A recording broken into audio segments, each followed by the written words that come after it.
untuk bagaimana amalan strategik kita ke depan, the way forward. Kita dalam strategik masa depan kita mensasarkan sekarang kita menggunakan 41% air tanah daripada keseluruhannya. Kita mensasarkan sehingga mungkin 100% di masa depan. Itu bagi perspektif Kelantan. Di luar Kelantan bagaimana pula, Doktor?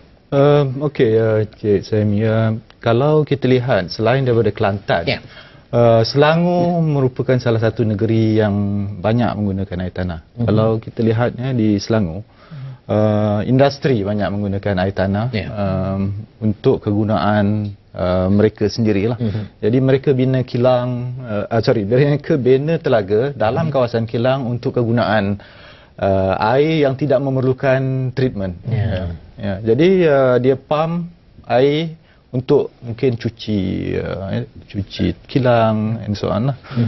Jadi tapi di Selangor sudah ada enactment yang bersesuaian supaya dikawal, pengeluaran air tanah dikawal di Selangor dengan melesenkan telaga-telaga tersebut. Jadi bila kita tengok sekarang ni semua orang bercakap pasal air tanah, di mana-mana tu orang kata groundwater. Memang kita cuba faham kenapa tiba-tiba semua orang bercerita tentang groundwater ni, dan apa sebenarnya di belakangnya, dan apakah maksudnya ini pada masa datang. Jadi tiba-tiba satu Malaysia bercerita tentang ini. kan maknanya apa hal dah ada convention dan sebagainya. Mungkin Dr. boleh enlighten mungkin kita explain sikit lah apa sebenarnya air tanah. Air tanah ni air yang duduk dalam tanah, dalam yang kita panggil zon tepu ataupun yang mengandungi air lah. Dia air tanah ni duduk antara celah-celah batuan, celah-celah pasir ataupun dalam rekahan batuan.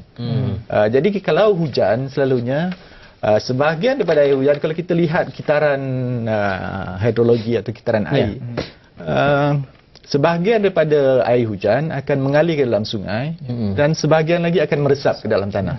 Jadi bila dia meresap dan sampai ke satu tahap yang kita panggil aras air tanah atau muka air tanah, dia menjadi air tanah.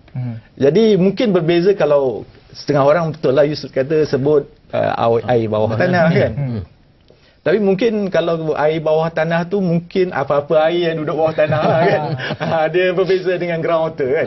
Groundwater tu yang saya explain duduk dalam kawasan di mana selalunya kita boleh pump keluar untuk kita gunakan untuk pelbagai kegunaan, sama ada industri, untuk pertanian, untuk domestik. Dan simpanan air tanah Malaysia ketika ini berapa banyak?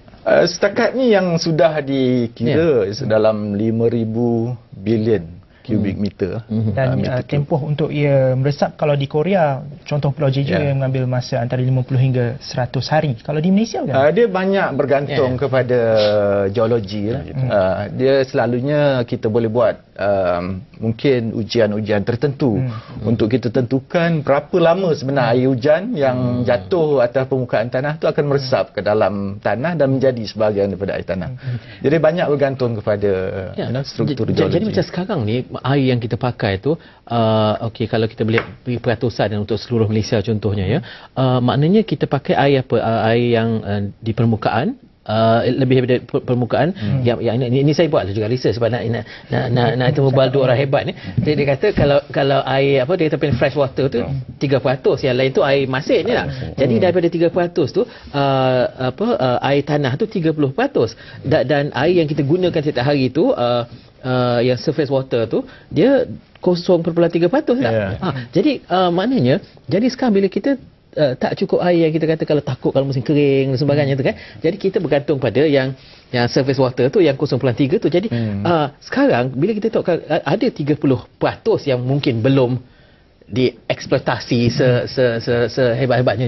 Jadi bagaimana macam kalau kita tengok negara-negara lain kan, kalau apakah strategi kita tolaklah pasal law legal dan sebagainya. Jadi kalau dari segi praktikal menggunakan air tanah ni kan, apakah sebenarnya kalau kita boleh tengok advantages ataupun kebaikannya berbanding dengan cara kita gunakan biasa ni?